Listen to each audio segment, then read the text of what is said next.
Il y a quelques mois à peine, on annonçait un nouveau concept par rapport à l'art lyrique.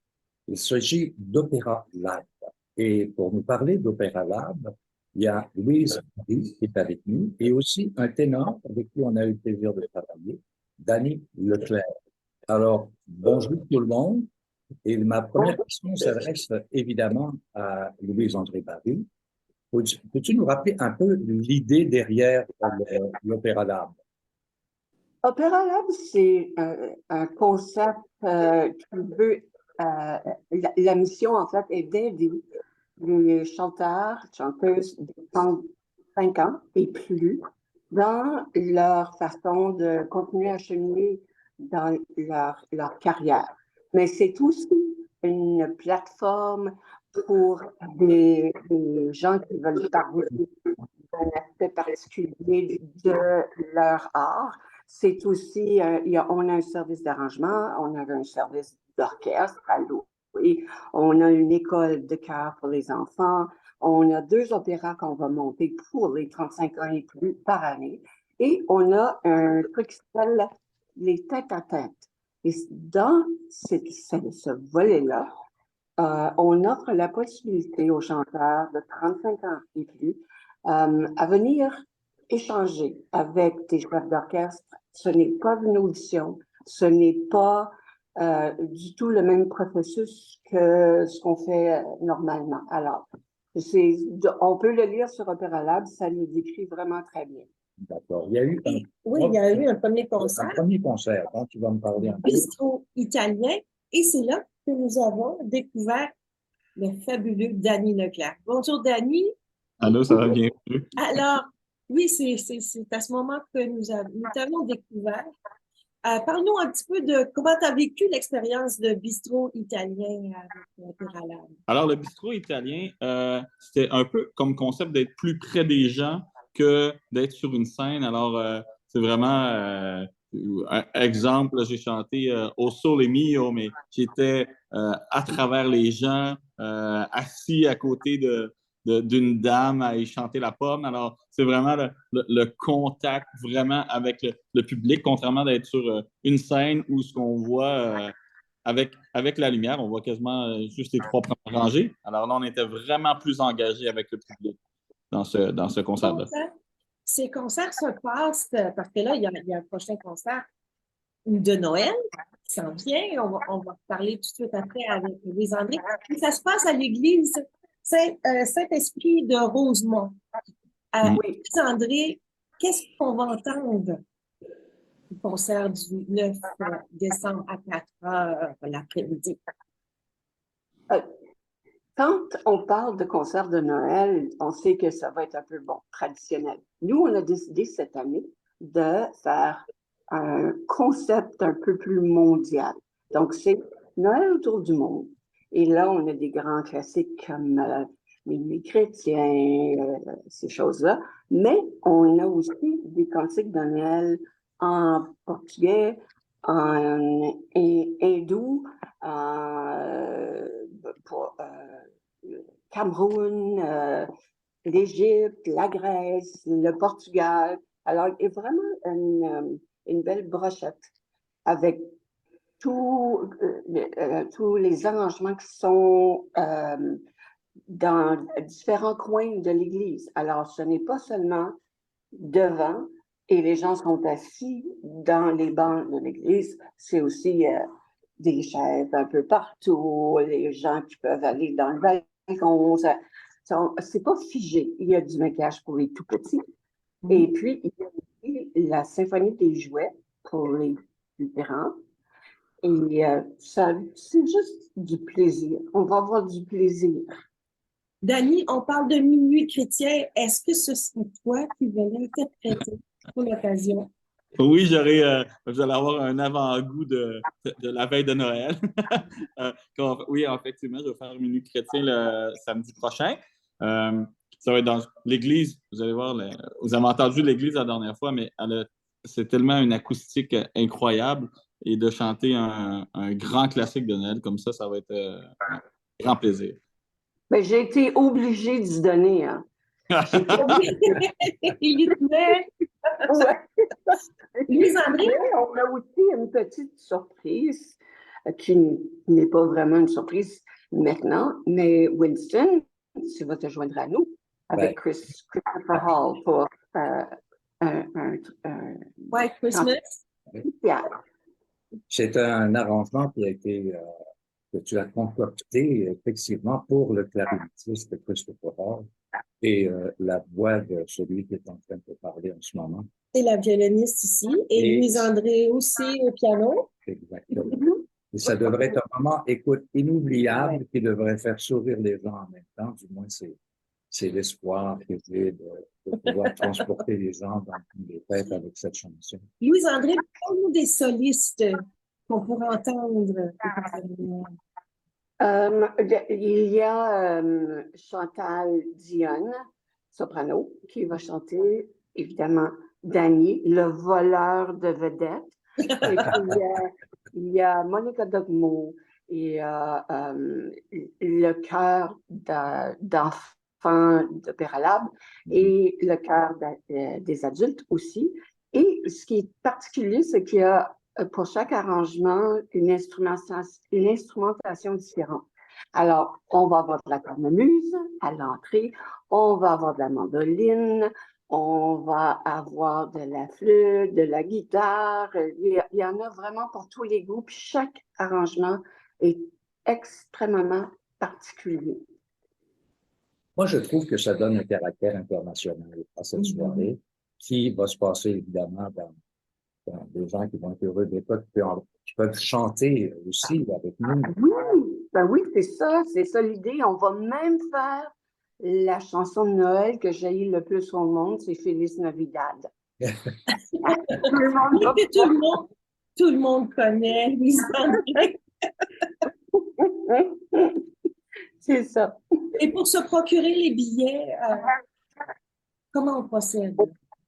On peut les acheter en ligne sur le site de la paroisse Saint-Esprit de Rosemont. On peut aussi les acheter sur place ou à l'avance sur place. Et puis, le prix est très, très modique. Et évidemment, pour les petits, c'est gratuit. Pour les adolescents, 15 $. Pour les adultes, 30 $. Quand même, je ne dirais pas que c'est donné, mais c'est pas loin. Pour ce qui est des enfants, Louise-André, est-ce que les gens devraient arriver un petit peu plus tôt, peut-être une demi-heure plus tôt pour le maquillage ou ça se fait après? En fait, pour que les enfants ne soient pas un peu ennuyés, on fait le maquillage pendant le concert. Alors, il y a à l'arrière de l'église un petit endroit où chaque enfant peut aller se faire un petit maquillage brillant de Noël. Et comme ça, ils vont sentir qu'ils sont impliqués, mais ils peuvent également s'évader s'ils veulent. Moi, j'aimerais demander à Dani de me parler un petit peu de sa forme. D'abord, tu n'as pas une formation classique comme telle, mais tu as un talent naturel époustouflant qui, comme ténor, en tout cas dans une église comme celle de Saint-Esprit, là, ça résonne, c'est incroyable. Alors, parle-moi un petit peu de ton accession à l'art lyrique, quoi. Alors, lyrique. Alors, moi, j'ai débuté, comme bien des gens au secondaire, avec la musique. Alors, moi, j'étais tromboniste à la base. J'ai joué 10 ans de trombone. Puis je faisais un peu des quatuors vocales, là, jazz, là, au secondaire, mais sans plus. Par la suite, moi, j'ai été dans les Forces armées canadiennes et j'ai joué de la musique là-bas. J'ai enseigné la musique. Et c'est là qu'est venu un peu commencer à vouloir explorer plus d'horizons. Puis, c'est un coup rendu à Montréal, j'avais 28 ou 29 ans. Je faisais du corporatif dans le Nord, là, les top 40, là, les Bee Gees et toutes ces choses-là. Et j'avais de la difficulté parce que j'avais jamais eu un cours de chant. Alors, j'ai commencé à prendre un cours de chant avec Monique Pagé, c'est mon premier prof. Et c'est là qu'elle m'a dit, moi j'arrivais, les gens me disaient que je sonnais classique en pop, puis ils me disaient que je sonnais pop en classique. Alors, elle m'a dit, est-ce que tu veux t'essayer? On peut, je pense que tu vas être un bon ténor. Alors, j'ai sauté sur l'occasion parce que j'aimais ça, utiliser le corps au complet pour passer l'émotion. T'as Voilà. sauté la clôture, quoi. Et Oui, oui. André, comment tu as rencontré Dani? Euh, Comment est-ce que je t'ai rencontré, donc? Il y a longtemps, on a fait une production de Bohème. Puis, il cherchait un Rodolfo, puis j'avais jamais chanté cette œuvre-là. Et on s'est rencontrés à ce moment-là, juste avant, on a pu travailler sur cette production-là, qu'on a chanté à quelques reprises. Mais ça ne fait pas très longtemps qu'on travaille ensemble, en fait. Non. Mais j'ai vraiment tout de suite compris que Dani, c'était vraiment ce qu'on dit a diamond in the rough. Et puis, je savais qu'avec un peu de travail, ça irait probablement très loin. Alors, c'est comme ça qu'on a travaillé ensemble. Et puis là, ben, il y a plusieurs choses qui s'ouvrent, je pense, pour Daniel. Parce que Louise-André, tu es habituée à travailler avec des chanteurs. Parle-nous un peu de ton travail au quotidien. Ben, bon, je suis pianiste d'abord, mais je n'ai jamais aimé ça, faire du concert ou du solo. J'ai toujours voulu être sur la scène avec quelqu'un. Jamais tout seul. Et puis, au fil des ans, en fait, assez tôt, vers l'âge de 16 ans, on m'a invité à faire partie des pianistes répétiteurs pour les chanteurs. Et là, j'ai vraiment eu la piqûre, bien malheureusement pour moi. Mais ça a vraiment été beaucoup de fun. J'ai travaillé avec pratiquement tous les studios à Montréal. Et je suis allée étudier avec Dalton Baldwin, avec Martin Katz. Il y a plein de choses que j'ai fait. Et je me suis surtout assise sur un banc de piano des heures et des heures et des heures de temps avec des chanteurs et étudier des langues, tout ça. Ce qui fait que maintenant, j'ai une espèce de bagage assez particulier parce que j'ai fait beaucoup d'autres sortes de musique aussi. Et c'est ce qui me permet d'adapter certains concepts aux chanteurs pour que ça devienne facile de performer. C'est vraiment ma spécialité. Ben, faut dire aussi que tu es arrangeuse, je ne sais pas si on peut dire ça comme ça, arrangeur, et c'est toi qui fais l'ensemble des arrangements pour les concerts de l'opéra. Oui, oui. Et puis, c'est aussi un élément dans ma vie qui est très, très, très, très agréable, mais aussi très groundé pour moi, parce que j'ai beaucoup d'imagination. Et puis, j'aime ça explorer même des choses qui sont déjà faites ou déjà arrangées et leur donner une saveur différente. Par exemple, je suis en train de travailler sur un arrangement pour Dani et ça va être avec violon. Alors, j'ai demandé à t'attendre écoute.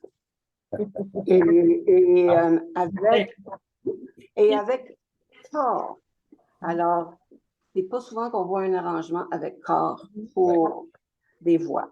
Ça risque bien intéressant. Oui, j'espère. Alors, écoute, le temps file, je te demanderai, Louise, de nous inviter, et on va se quitter là-dessus, de nous inviter au prochain concert à l'église Saint-Esprit. Venez en grand nombre, vous allez avoir du plaisir, c'est pour tout le monde, les enfants, les adultes, et surtout ceux qui ont le cœur jeune de Noël. Génial. Dani, merci beaucoup pour ta présence. Merci. À bientôt. À très bientôt. Merci à vous. Bye. Bye bye. Bye.